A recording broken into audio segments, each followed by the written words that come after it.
Hi, I'm Jose Ramirez. I'm Bob Arum. Hi, I'm Robert Garcia, and I'm with the Fighter's Voice. The only radio show knocking out the competition. Fighter's Voice Radio Show. Fresno, California, we're live here, Mad Productions Studios. We have a great show for you tonight. Today, we have with us live in the bubble from the MGM Grand.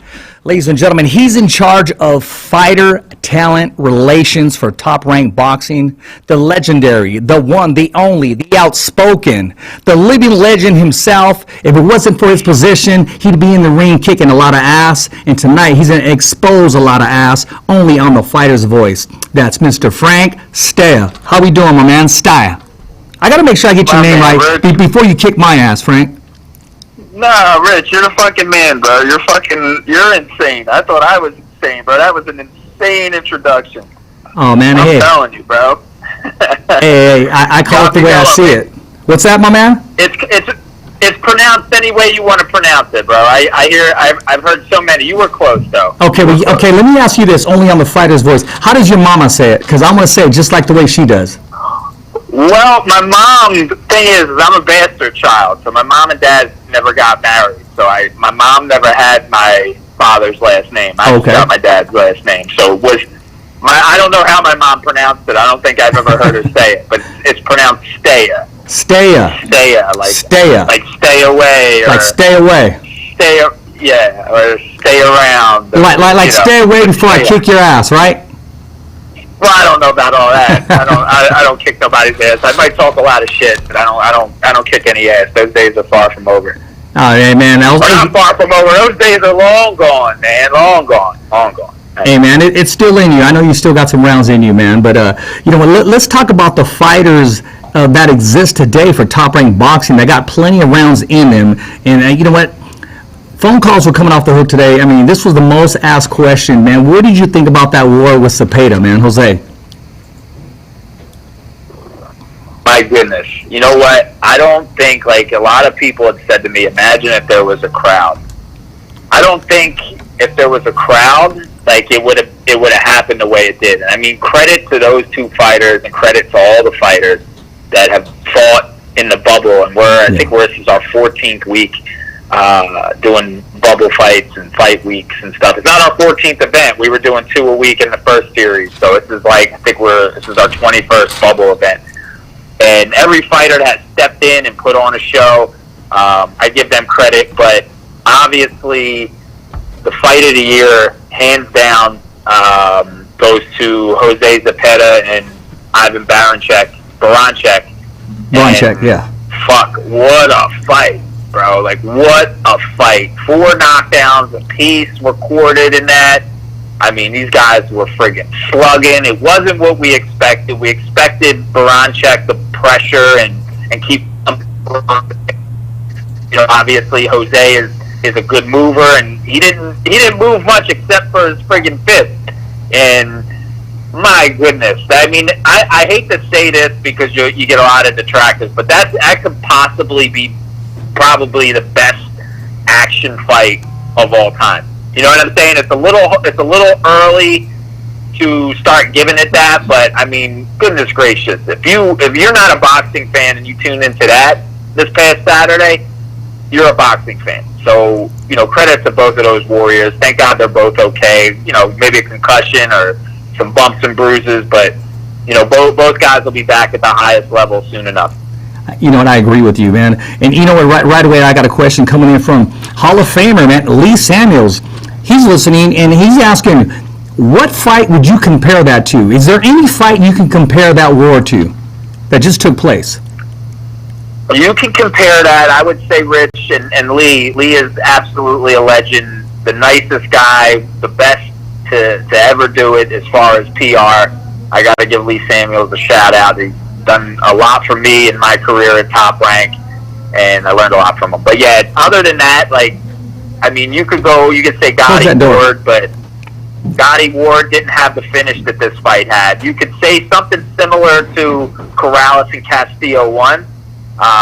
It somewhat had that kind of finish, but I think what did it in here is how brutal the finish was. I mean, you got possibly the knockout of the year in that fight, and the round of the year.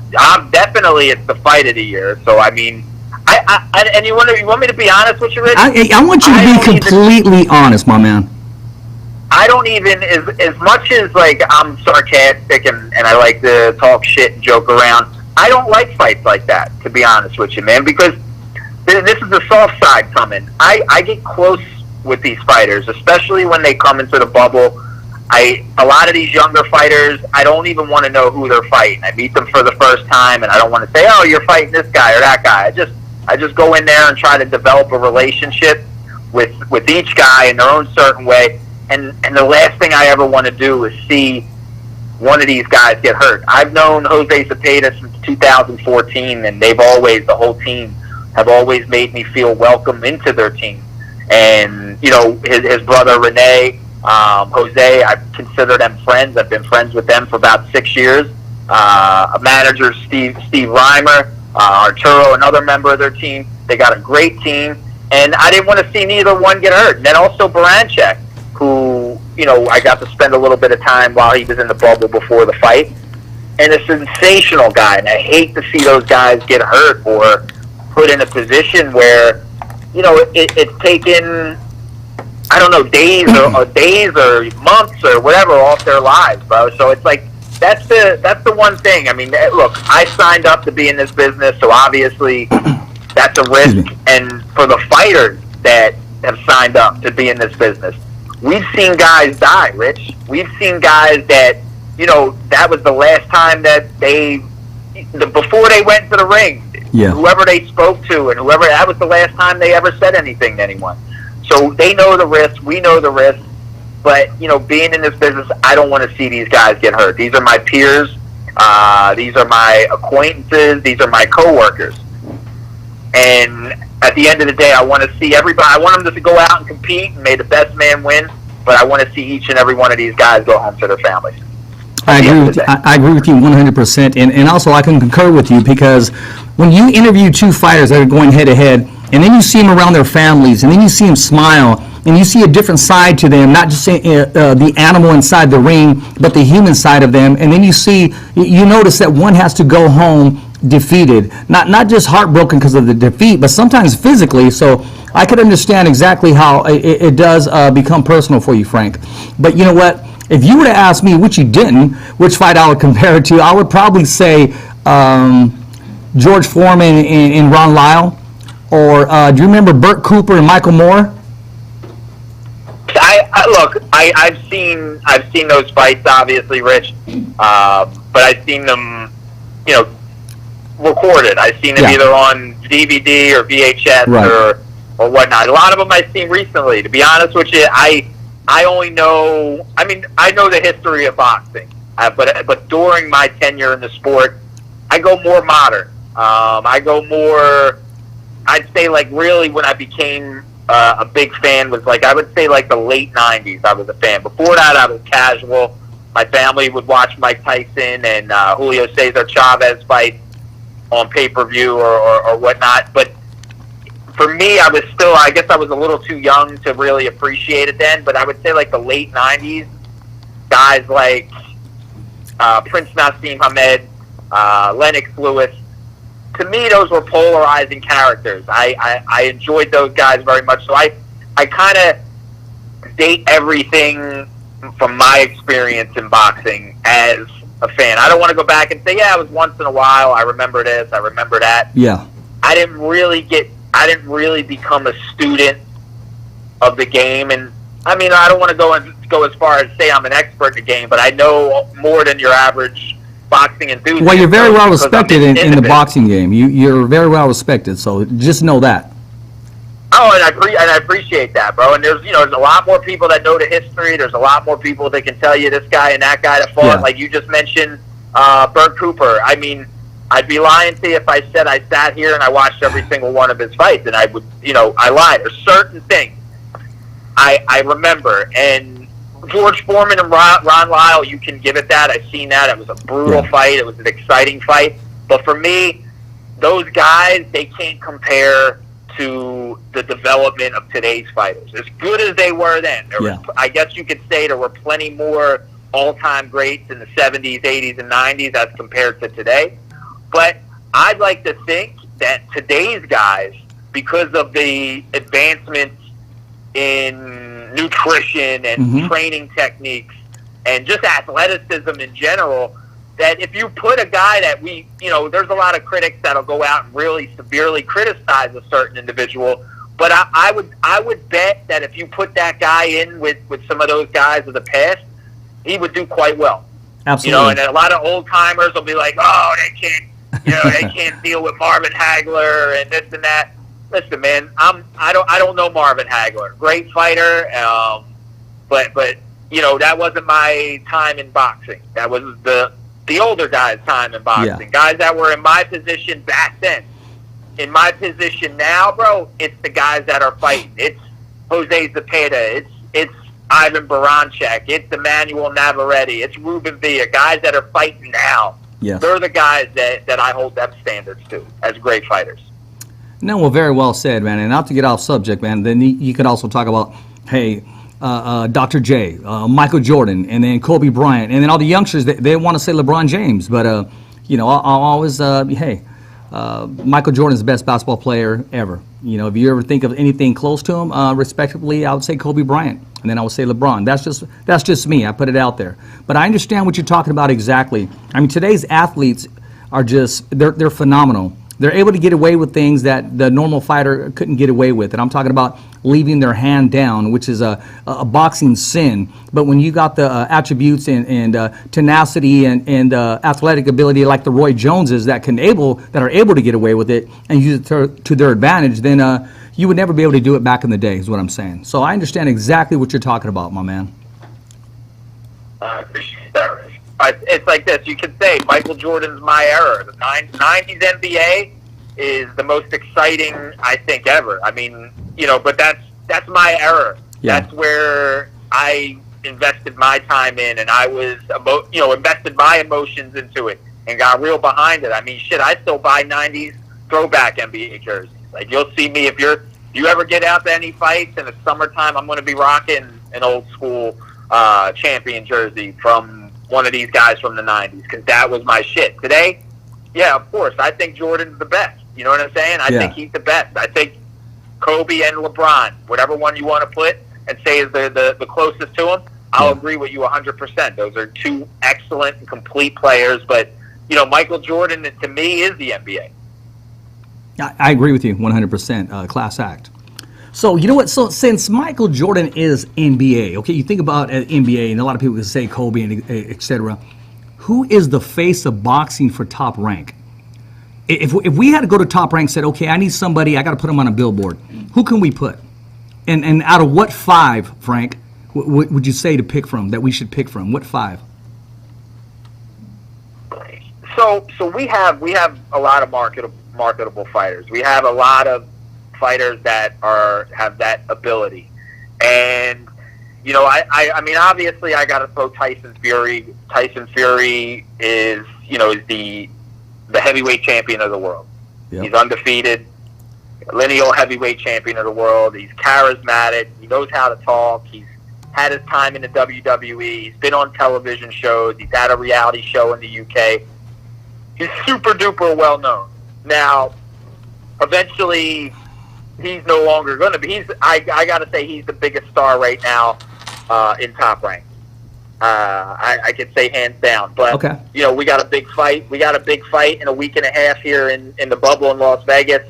Vasily Lomachenko and Teofimo Lopez. Vasily Lomachenko is another fantastic fighter, Hall of Fame fighter. But, if Teofimo Lopez goes in there and does what he's been doing, and he dethrones the king or the supposed king, or make this bout, the winner of this bout will be one king of the lightweight division, that's a guy you could throw on a billboard anywhere. You can put him on there now, but I think if he beats Lomachenko, which there's a very good chance that he does on October 17th, you can put that guy anywhere on anything, and he'll deliver. And people just gravitate to him. So, we have stars like that. We have young fighters coming up. I mean, we got such a crop of young fighters. Someone you know very well, Rich, Gabriel Flores Jr. I mean, this kid is on the, on the cusp of superstardom, bro. Like, him and his dad, they got their own style that, I think once you get to a point in your boxing career where you're winning and you have world titles, people are going to notice that. Whether they love or hate it, they're going to purchase whatever you're selling. And I think those guys are going to sell, Gabriel Jr., he's going to sell a lot. There's Edgar Berlanga. I'm going to miss a lot of guys, Rich, and I don't want to miss out on a lot of guys. But there's Edgar Berlanga, all first-round knockouts. There's so many. There's Terence Crawford, one of the best pound-for-pound fighters in the world. We have a whole bunch, but if I had to pick one right now to put there as the face of Top Rank, Tyson Fury, hands down. There you go. You answered that and then some, man. I appreciate that. Hey, you know what? If Lomachenko gets defeated by, this guy is going to own Brooklyn, and you know what I'm talking about, Teofimo. If you had $1 right now, man, and you kind of hinted who you were going with and why, but I want to know why. Who's going to win this fight and why? And this question, again, is coming from Lee Samuel. Lee knows the answer to this. Look, Lomachenko has been a staple for Top Rank since he signed with us in 2013. The guy fought for a world title in his second fight. He came up short to the great Orlando Salido, but in his second fight, he defeated Gary Russell Jr. His third fight, he defeated Gary Russell Jr. And became world champion. And I guess that's the shortest amount of time. But this is a guy that wanted to do it in his pro debut. He wanted to fight for a world title in his pro debut. Bob Arum wouldn't allow him to do it. And I just want to give props to Vasily Lomachenko, right? And I kind of, as when we were at the topic before this, you go into the past.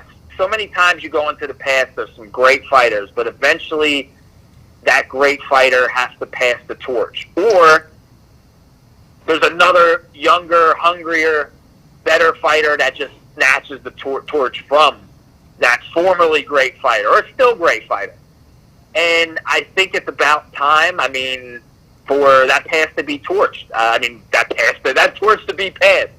You probably had it right. Whether Loma is willing to do it or not, I think that kid from Brooklyn is coming in on October 17th, and he's going to snatch it right from him by all means necessary. And that's it. And it's just because I'm close with Teofimo on a personal level, and it's no secret. The company knows.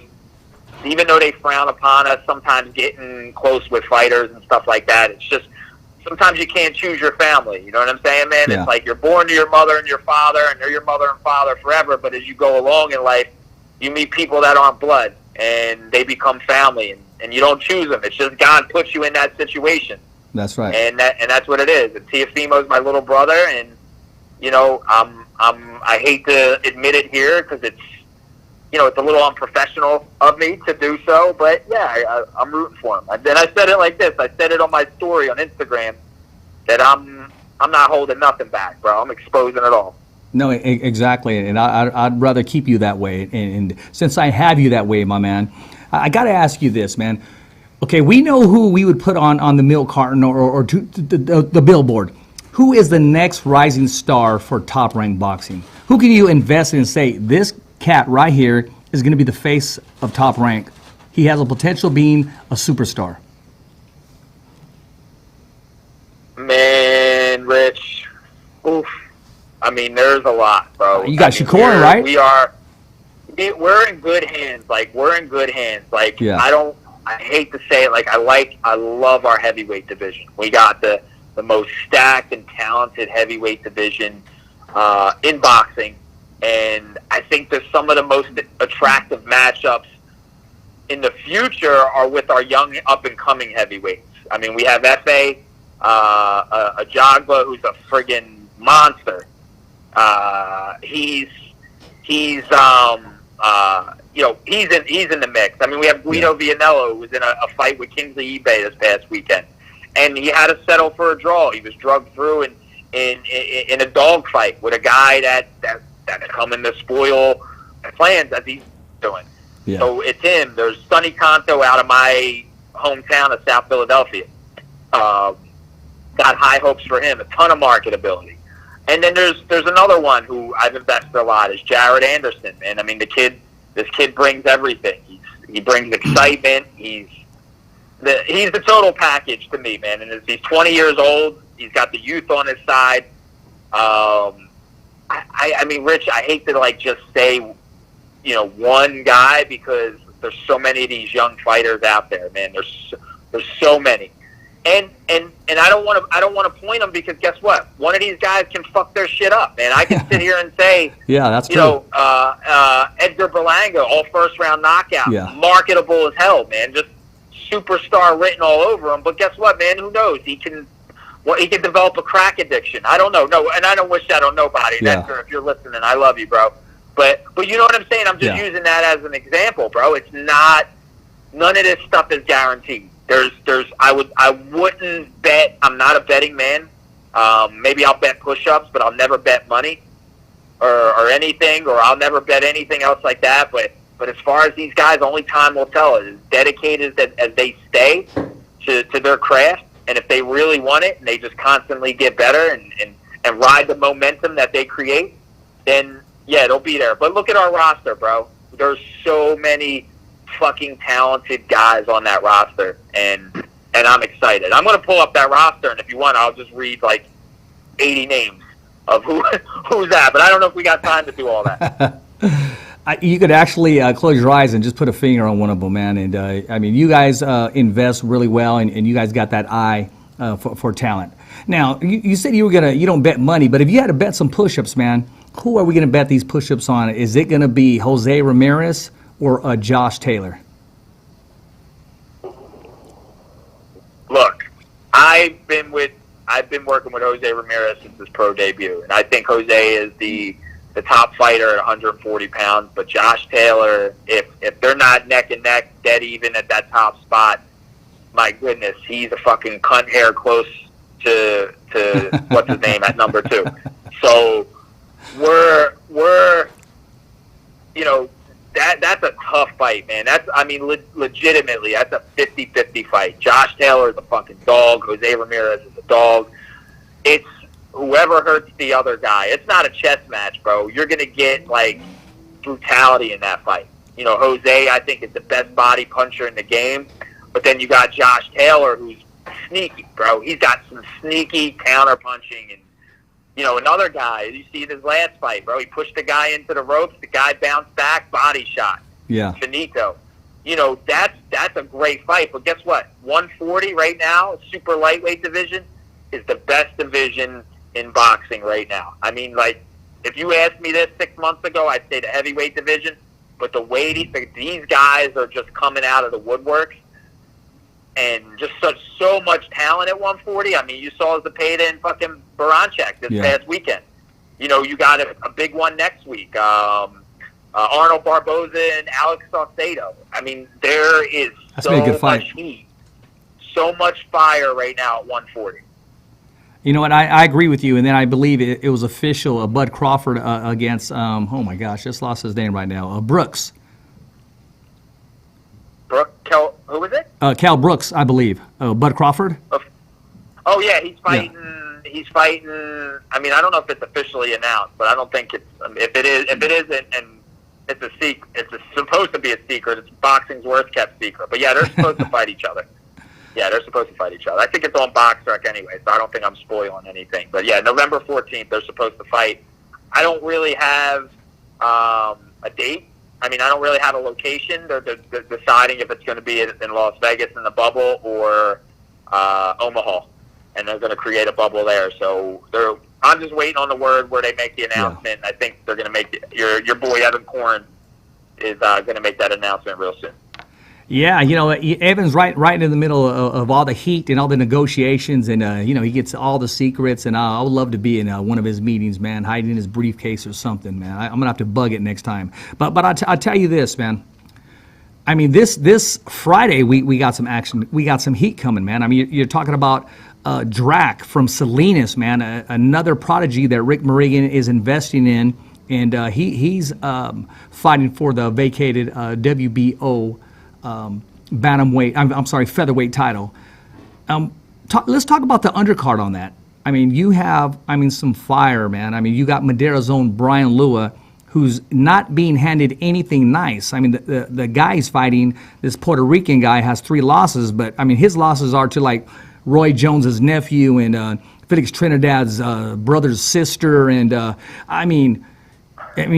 I'm saying is these are some tough losses, man, and these are the future of boxing. What's your whole take on the bubble and how it's true, and giving the opportunity to these young fighters that would not normally be on TV to now be on TV? I mean, look, if you've seen Brian Lua's last fight, which was, obviously was a real fast destruction, and you want to see him back in the ring. And then guess what? If his opponent Nelson Colon is going to give him a challenge, that's good. That's what we want to see. You know, Top Rank is the best with developing young fighters and fighters in general, making world champions for over 50 years. This is what he needs, bro. The Nevada State Athletic Commission doesn't give us any gimmies, bro. There's no gimmies, bro. Every fight on paper has to make sense and has to be close to a 50-50 fight. And as you can see, like Brian Lua, you got Elvis Rodriguez, who's another guy, 9-0 with 9 first-round knockouts. Another guy just clobbering everybody. We got Lorenzo Simpson, a talented prospect out of Baltimore, Maryland, fight another undefeated guy coming in from Miami.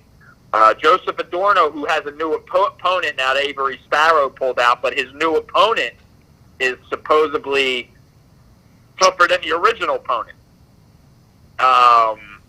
It's a friggin', you're right, it's a friggin' sick undercard.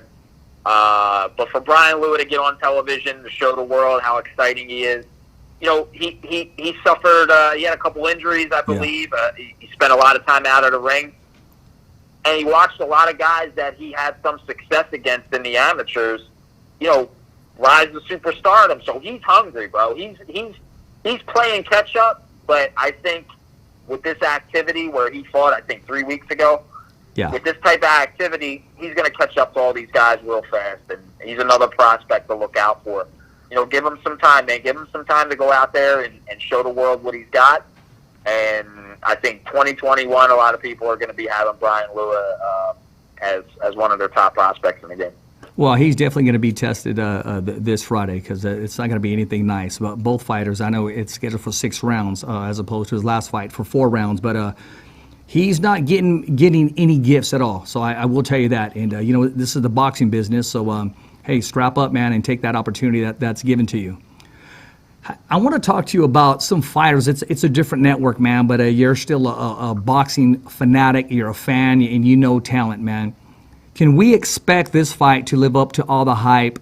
Is anybody going to miss weight? Will it go the distance? And I'm talking about Tank Davis and Santa Cruz, Leo Santa Cruz.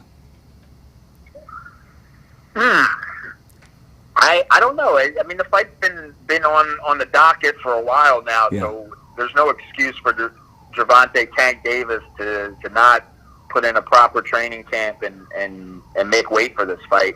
And they actually pushed back the date, so that'll give him some more time to stay on that diet and that plan. I mean, look, it's a great fight. It's a tough fight. It's a 50-50 fight. I think, we can see Leo Santa Cruz and the freight train as Tank Davis. Yeah. Or I think Tank Davis has the capability of knocking out Leo Santa Cruz and being the first person to do so. So it's a tough fight. I'm looking forward to it. I'm actually a fan of both fighters. Let's just hope everything gets there. I mean, let's just hope the fight actually happens. Let's hope Tank makes weight. Let's hope this turns into a sensational fight. I think the winner of this is in store for a bright future, man. Like, there's some big fights at 130 all around for these guys. So 130 is another hot division. I agree, 130, 135s. I mean, it's fire. From all the way up from 130s all the way up to 147s, man. I mean, the little gap we got is at 154s, then you jump into 160s, but you know what? There's nothing given to any of these fighters. I mean, to live in this era right now is probably the toughest era in the history of boxing besides the Fabulous Four with Sugar Ray Leonard, Marvin Hagler, Roberto Duran, and Tommy Hitman Hearns. But right now, we have a lot of potential superstars. We do have some superstars, and it's just a matter of settling down and getting together with these networks, these promoters, and these fighters, and giving the fans, the followers, and everybody what they want. Better sooner than later. Absolutely. And that's why I agree, and I am so happy with Top Rank that they're making this fight now, today, as opposed to waiting. Now talking about, again, I want to talk about Teofimo Lopez and Lomachenko, man. That's going to be an exciting fight. 1,000,000% it is, dude. Look, everybody I talk to, a lot of people come up to me and say, hey, your boy's fighting. How's he, do you think he's going to win? And I'm like, of course. I don't want to think any other way, man. You can't think any other way. But listen, I'd be lying to you if a lot of people, especially fighters and trainers, if they're not picking Lomachenko to win. And I mean, look, it's okay. That's their opinion. And some guys they might see something that I don't see. You know what I mean? I could be looking blindly at certain things. But I'm not, I know what's at stake in this fight. Teofimo and his dad have been asking for this fight since they came to Top Rank. Yeah. First thing, before they even had their pro debut, they're like, we would beat Lomachenko now. I don't know if that was the case then, but everything that both of them had said, especially Junior Lopez's father, has come here. So, I mean, look, we're going to find out, man. I told the kid last week, I'm not nervous for him. I know, and he's not nervous. He's confident. Yeah. He's excited. He's having a great camp. Yeah, he's excited. He's having a great camp, and from what I hear, so is Lomachenko. I hear he's having a good camp as well. So, look, it's going to be a good fight, man. I think boxing benefits more from the younger fighter Teofimo Lopez to come out victorious in this fight. Hey, man, I really do. No, I understand. I know exactly where you're coming from. This next question, it's coming from Eric Hernandez, man, dog boxer. He said, thanks for rocking the gear. I appreciate the shout-outs that you continue to, rock and support the gear. And he said, are you looking forward to finally having a small crowd there inside of the bubble for the Lomachenko fight? I think so. It's I don't know. Honestly, I know they're planning a lot of stuff, and because I'm so busy in my own little part of the bubble that I don't really get what they're I'm hearing some stuff like people who have underlying conditions can't go in there. They're only giving it to a certain type of people, and I don't know. I don't get it. I get it, but it's going to be something different. And that's for sure. It's 100% it's going to be something different. And it's our new reality. And if all goes well and no one gets hurt and, we maybe the governor in Nevada and some other states, maybe they start expanding the crowd size. So we're allowed 250, I think, for the 17th. I think that's the number. Yeah. And, hopefully it gets back to normal. Hopefully people feel safe and comfortable enough to come back out to fights. I know I would. I would really like to see a lot of my peers who show up to boxing events. I do. I miss a lot of that. But, only time will tell, man. This has been a pretty messed up year for a lot, man. And we're going through a lot right now, all of us. So, let's just see, man. We're going to experiment October 17th. If it looks good, it sounds good, everybody's safe, then I think we'll do it again. And maybe, when we get another big fight, when we get the big guy Tyson Fury back in, maybe we can expand and put a couple thousand in the arena. Definitely going to have to, man, because they're either way, they're coming. They're going to show up. They're going to be around there, man. His support system is just off the hook, man. It reminds me of Conor McGregor. It's just wherever he's at, they show up, man. And when I say they, I'm talking about his countrymen, man. The support, and not only that, the Americans here. We've adopted him, man. He's one of ours. So I like it when he's in the States, man. He's exactly what the sport of boxing needed and needs, and we appreciate exactly where he's at in this part in his career, especially what he's overcome. Yeah. No, that's true. That's absolutely, it's true. 1,000,000%. Hey, well, Sean Gibbons told me to tell you this. He said, you know what, I don't got too much of a comment for him, but just tell him I said he's a nice guy, man, and I appreciate his laughter, and he's always full of smiles and always gives us a hand whenever needed. Sean Gibbons. Sean Gibbons is one of the best, dude. Sean Gibbons, man, you know, that guy walks into a room, he brings positive energy, great dude, one of the, like, best all-around guys in boxing, period, man. That guy's, guess what? That guy's seen it all, the good and the bad. And he still maintains, when talk about a guy who always has a smile and is always in good spirits, that's Sean Gibbons. One of the best. I agree with you, man. Hey, I want to ask you this. And I wanted to ask you because I was looking through your profile today, man. I mean, you met the who's who is not only in boxing, but MMA, in the rap industry. I got to ask you, man, what was it like meeting Suge Knight? Oh yeah, wow, Suge Knight. That was weird. That was cool, bro. I mean, like, we go back to the '90s. We go back to my era. I was a big fan of Death Row records, and Tupac and Snoop and Dr. Dre. And one day I was at a boxing show, and somebody told me that, hey, Suge Knight's here. And I was like, what the hell is Suge Knight doing there? And then eventually I found out he lived in Vegas and all that type of shit. So I went there, and, you know, I introduced myself, and it was a brief conversation. I mean, all I basically did, Rich, was ask for a picture for him. But then I go to find out he has managed fighters in the past. So,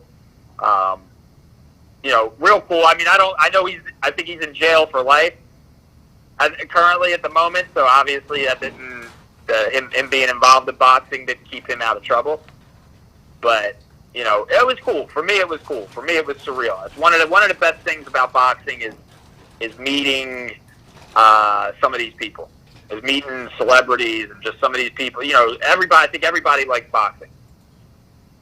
I mean, was there like an aura around him, man? I mean, I'm asking this because they're asking right now. I mean, did you feel anything? Did you feel like a reverence, like a respect, a fear, or like, oh man, that's the guy from Death Row? I mean, what was your reaction when you went up to him? Just a normal feeling, huh?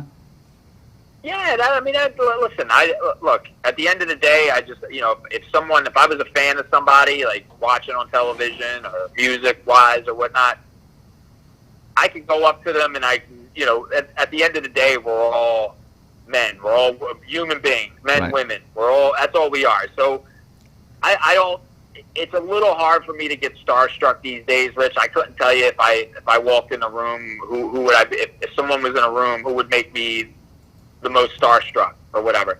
I don't think that's fair. I think, like, just being in this industry, you meet a ton of celebrities, and that's, you know, it kind of wears off. You know, I met so many people that I watched as a kid or just admired from the entertainment industry. That's just like, all right, cool. You know, you'll see somebody, you know, you see an NBA player and you're like, damn, he's tall as shit. You know what I mean? Maybe that's the value of what you'll get from me, but nothing where I got to go, oh, hey, so-and-so, can I get your autograph? You know what I mean? It's nothing like that. Right on, man. Hey, well, you know what? And that's what was Suge Knight, too, as well. So. Oh, well, there you go. Well, definitely, you know, I appreciate Lee Samuels tuning in. He is a fan and supporter, man. He's asking, he wants this for you, Crawford or Spence? Who do you have? And how do you see this fight going? Terence Crawford by stoppage. I think even before what's his name's accident, Errol Spence's accident, it was. I always had Terence Crawford winning, but I think Terence Crawford has the ability to stop Errol Spence. I can't really give you a round, but it's. I don't know. I just think Crawford's just a special fighter, man. He's just the type of guy.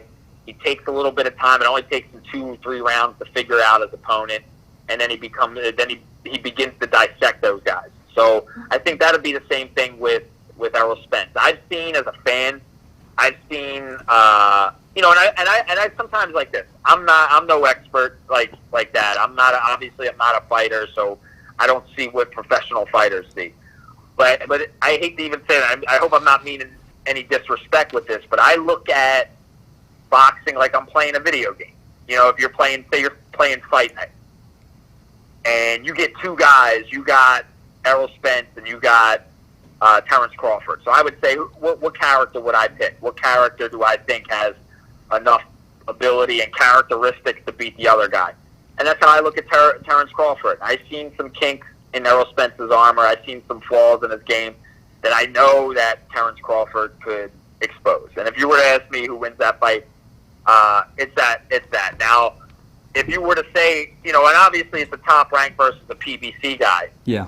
But if you were to say, like, if it was Crawford and Manny Pacquiao, I would favor Crawford over Pacquiao, but I think Pacquiao's style would give Crawford a lot of trouble, and it's a lot tougher fight. Even though both guys are southpaws, Spence and Pacquiao, I think Pacquiao, just his style would give Crawford a ton of trouble, and it would be a very close fight. Well, since we're talking about Manny Pacquiao, man, it's short of being announced, but I mean, there's rumors, there's speculation, and I remember I talked to Mikey, I want to say about maybe 3 months ago, and we talked about that fight happening, how Sean Gibbons was 100% supporting that thought and knowing that would be a great fight. I'm just waiting for it to be announced, and if it is announced, and if they do match up, who do you have and why? And I'm talking about Mikey Garcia and Manny Pacquiao. It's another great fight. Mikey Garcia, you know, is one of the best fighters that's in the game today. But you know what, man? If you go back and watch what Manny Pacquiao did to Keith Thurman, I think he could do a similar job to Mikey Garcia. And I'm not taking nothing from Mikey Garcia. It's a great fight. I think it's going to go close. But you know, if you want my honest pick, or if you want my honest opinion on who wins that fight, I like Manny Pacquiao in that fight. By decision, distance, or how? Yeah, decision. I don't think anybody stops Mikey Garcia unless Mikey Garcia decides to be real courageous and go up to heavyweight, and somebody will stop him. But Mikey Garcia is too smart. I think he does pretty well with Pacquiao, but loses a tight decision. You know, that fight is announced. That's going to be a very tough fight, and that's going to be an interesting fight for me. And I'll go out on the record, and I'll say that fight's going to end up in a draw. The reason I say that is because I'm cool with Robert and Mikey, and I'm cool with Sean and what Manny Pacquiao did for me and a video for my son. I mean, how can you root for one over the other? And they're actually in my top fighters anyways, along with Jose Ramirez. And I do want to talk more about Jose Ramirez as well. He had mentioned that he was willing to go down to the UK and take that fight with Josh Taylor, because he was the first fighter to admit on national TV that I do miss the live crowd there, that yes, it did affect me. I wasn't able to, I'm used to the live crowd, and it affected my performance, it affected the way I was moving around in the ring, etc. A lot of fighters, say, oh, it's just a sparring match, that's why I felt it didn't affect me whatsoever. Jose Ramirez said he's more than willing to go down to the UK. Do you see a different result if he goes down to the UK as opposed to it possibly happening here in the bubble MGM Grand? That's the crazy thing. So, like, even Jose was really hard on himself. Yeah. Listen, Victor Postal is a tough SOB, man. Nobody's going to have an easy outing with him. Ask the guys that beat him before Jose, Terence Crawford and Josh Taylor. Was definitely not an easy outing. So, you go to fight Victor Postal, be ready for 12 grueling rounds. So let's just stop that there. Jose Ramirez, a lot of people go, oh, he's Fresno, man. You get it. You fight him in Fresno, you're at a disadvantage. Well, ask Jose Zepeda that. A lot of people said Jose Zepeda probably won that fight. I thought that was a close fight. I thought it could have been a draw. And I favored Jose Ramirez slightly in that bout, but I wouldn't be shocked if they had given it to Jose Zepeda, and that's why Jose Zepeda is probably the most dangerous guy at 140 right now, not with a world title. So going into Jose going over to fight Josh Taylor in the UK, look at Jose's past going into someone else's hometown. For instance, look at him when he went to fight Maurice Hooker in Dallas, Texas.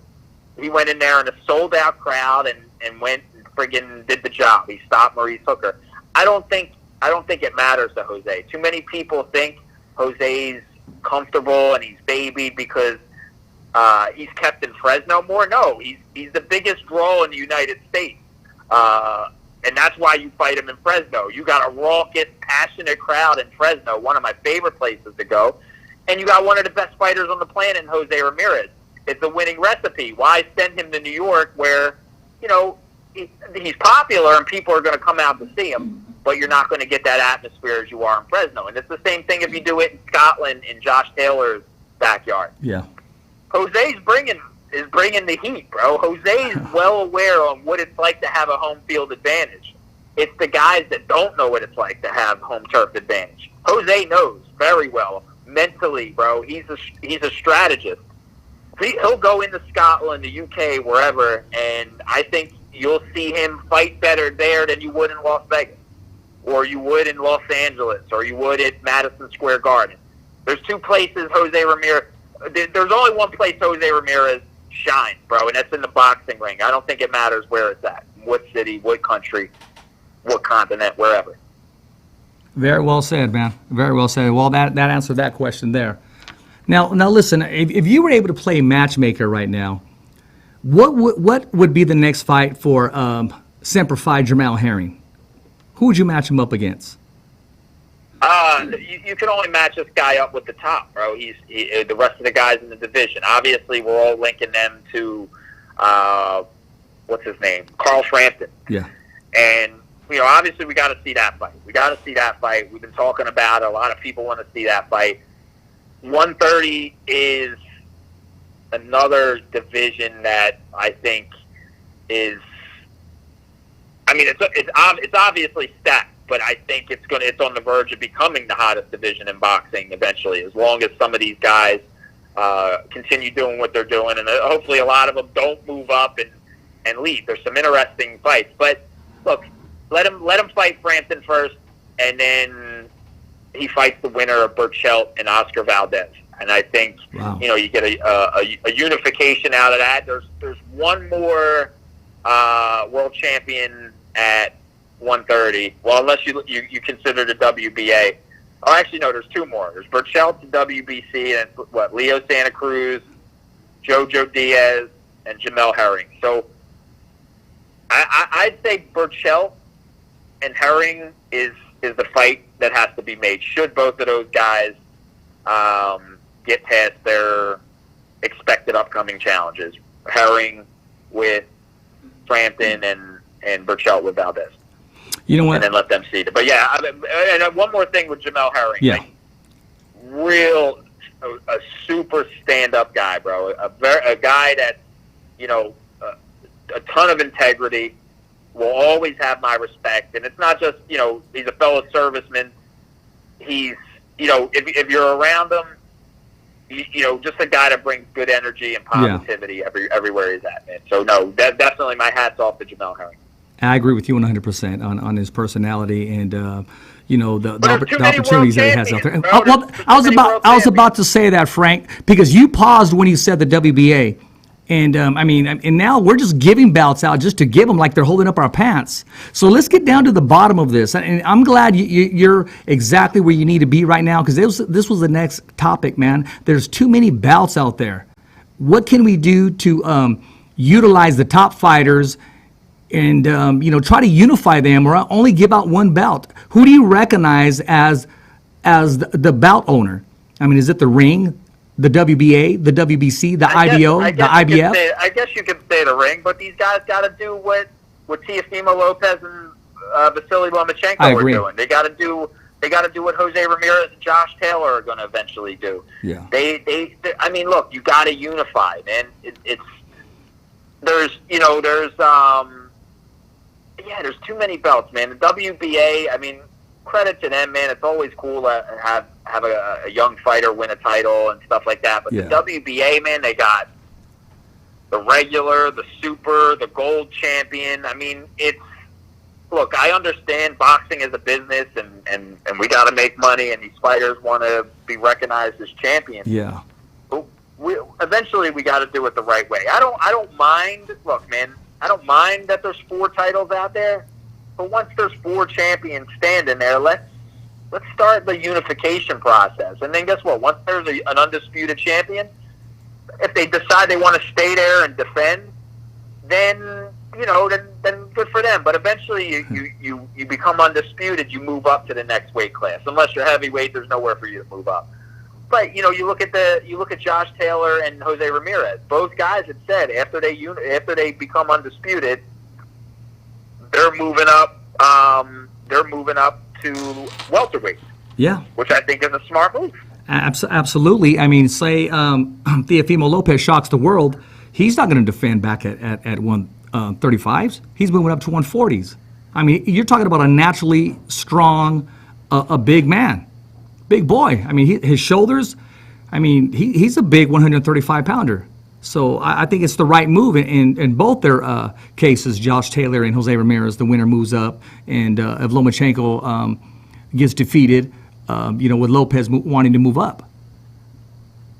When do you think they stay down too long? To unify, or should they just follow their body and listen to their team and move up? What's your take on that, Frank? Frank, did I lose you? I know I was just joking about the belts, man. I didn't say take your pants off and, take the belt off and your pants fall down. I think we might have lost Frank. Let me give Frank a call again.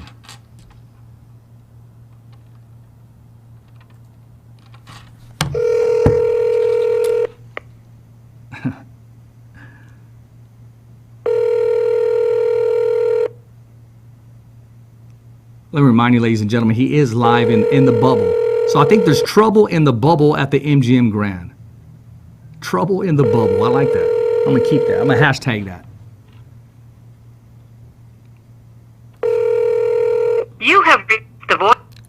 Well, we'll try one more time for the fans and the followers because we had a good conversation. And then if not, then I'll just wind it down and give you my take on some of these fights coming up.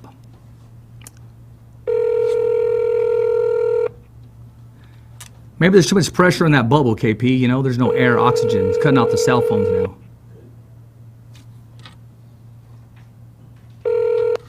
You know what? I know what I'm going to do right now. Shelly Hollis from Stockton, California. I'm going to put him on the fighter's voice right now. And this is what we do. See, he didn't even know he's getting a phone call. So let's find out. This should be a part of our segment. We're just going to call people randomly. Don't even ask them, don't even talk to them, no warning, no nothing. Come on, Shelly, answer. Here's your opportunity, my man. Okay, another one. We're going to call promoter Ernie Jaimes right now. He's probably watching the show and saying, don't call me.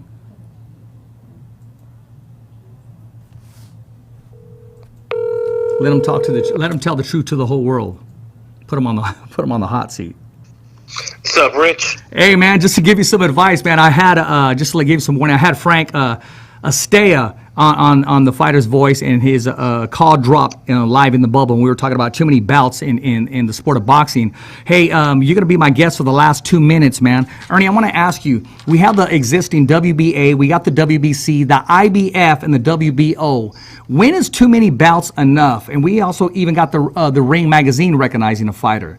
What can we do? What could we do to just call one person the champion if we can't get these fighters and networks to cooperate to unify? How can we distinguish which is the real champion out there, Ernie?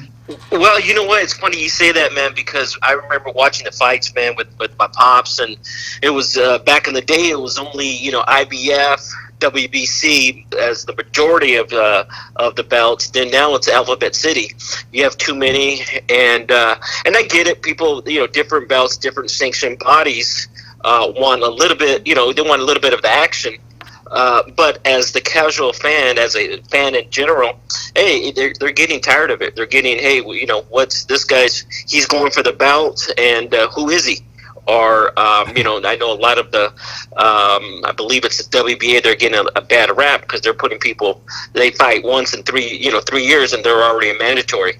So, and that's what the public, they don't want that. They want something where it's solid and let's give the fans and what they want to see. Speaking of giving the fans exactly what they want to see, us as fans and followers and supporters, man, we're going to get exactly what we want to see. And we're talking about Teofimo Lopez and Lomachenko. It's finally going to happen. They're going to get it on. They're going to share the ring. Who do you have winning this fight and why? And what can the fans expect from both gentlemen? Man, I'm counting the days, Rich. I'm counting the days, man, till next, not this Saturday, but next Saturday. You know, going into the fight, I thought, you know, maybe 50-50. But as I'm looking more deep into the fighters, I'm going to go with Loma. I'm going to go with Loma I think it's going to go 12, but okay. I think Loma's going to edge him, and I think it's going to be a unanimous decision. Okay, man. Hey, I appreciate your feedback. Our guest is calling right back, man. It's always good to know that we can go to the bullpen. I'll talk to you later, my man. Okay, thank you. Frank, my man, are you there? Hello, Frank? Yeah, Rich. Sorry, man. I don't know what happened. Hey, man, you know what? I just called it big trouble in the bubble, my man. Yeah, bro, it's bad. It's bad, man. I don't know if that was. I don't know where the reception got dropped there, but I was trying to call you. I was trying to call you back and getting to no avail, basically. Ain't no problem, man. The fighter's voice. Once we're ever up against the ropes, we went to the bullpen, man. I called a buddy and I got his take. Ernie Jaime is from Fresno, California, promoter, and I asked him for his take on Teofimo and Lomachenko, and lo and behold, he had Lomachenko by a 12-round decision. It wouldn't be the first time I've heard that, to be honest with you. And hey, listen, man, I respect his opinion, and I'm in no position to criticize another man's opinion. If that's where he is, that's what makes this fight so fucking great, man. This is what people are excited about this fight for, man. A lot of people don't see that the young gunner and Teofimo Lopez is ready for it. But, you know, this is just something we're all going to find out next Saturday. Only on Top Rank Boxing ESPN Live, my man. I mean, none of this pre-recorded stuff. None of this, hey, I'm going to get a box or give me the app, give me the stream. You tune in and you're going to be in tuned for one of the biggest fights in boxing history, the most anticipated fights, because one star will lose the opportunity and there'll be another star that arises or continues to shine, man. No, I agree, bro. It's gonna be fucking. It's a fight. Trust me, man. I don't think. I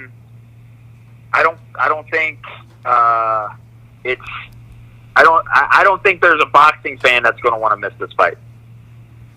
No, man. There's not. I mean, I can see people, they're invited to a quinceañera or something, man, and they're just not gonna show up.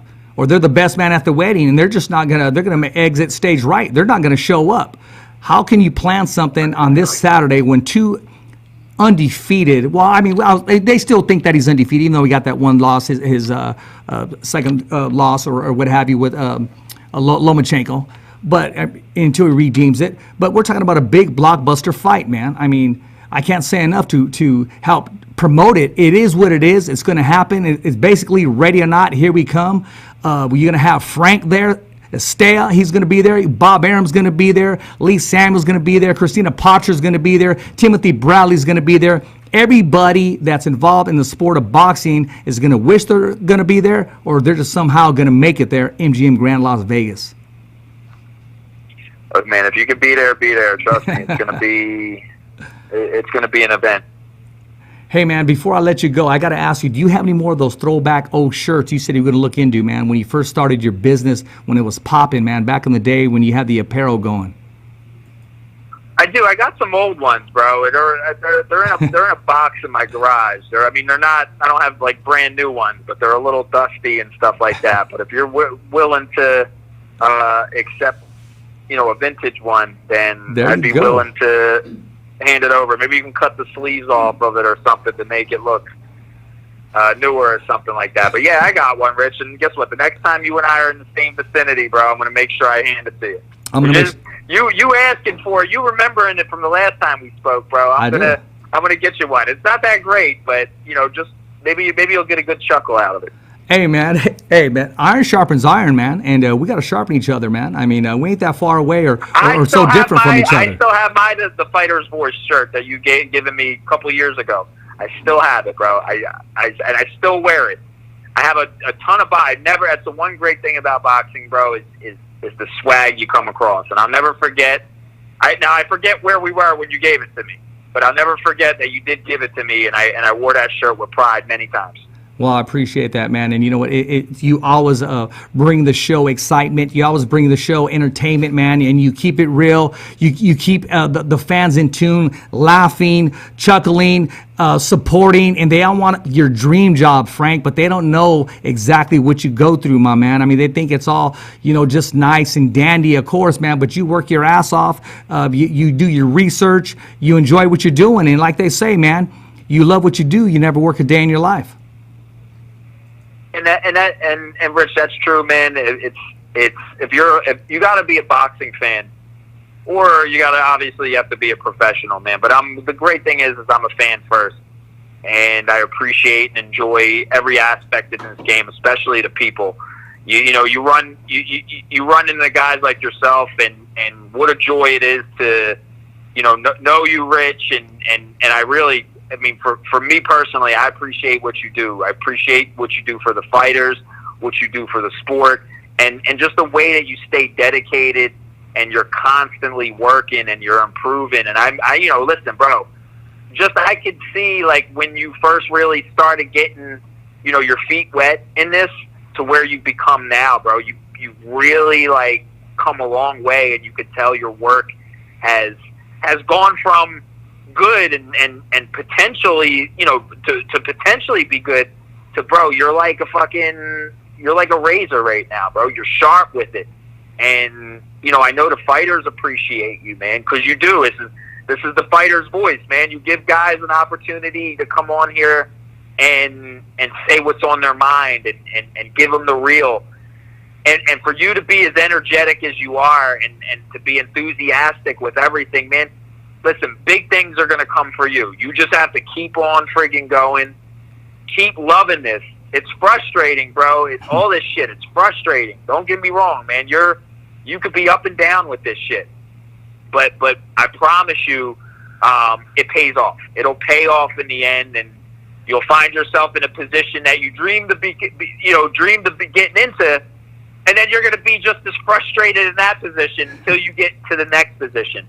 I mean, that's all about God's plan, bro. He puts us in these situations, these roadblocks, these bumps in the road, because he knows we can get through them. But it isn't going to be easy, and you just got to have that strong work ethic, and you have that, Rich. And just from me personally, I appreciate what you do for the fighters, just everybody involved in boxing and mixed martial arts, bro. You're really doing a good thing here, and I wish you the continued success, and you'll always have my support. Hey, man, I appreciate those kind words, man. I really do. It goes a long way with you. After the compliments like that, man, I'm going to have you on every Tuesday from now on, man. I'm just going to make sure that you're on all the time. No, Frank, I do appreciate the words that come out of your mouth, man, and I know you do mean it. I've talked to you before over and over again, but I got to have you on, man, even if it's quarterly, man, to update us, and I appreciate your real talk, your energy, and just the fact that you're willing and wanting to sit down with the fighter's voice and let all the followers know, man, that big fights are in store. They're happening.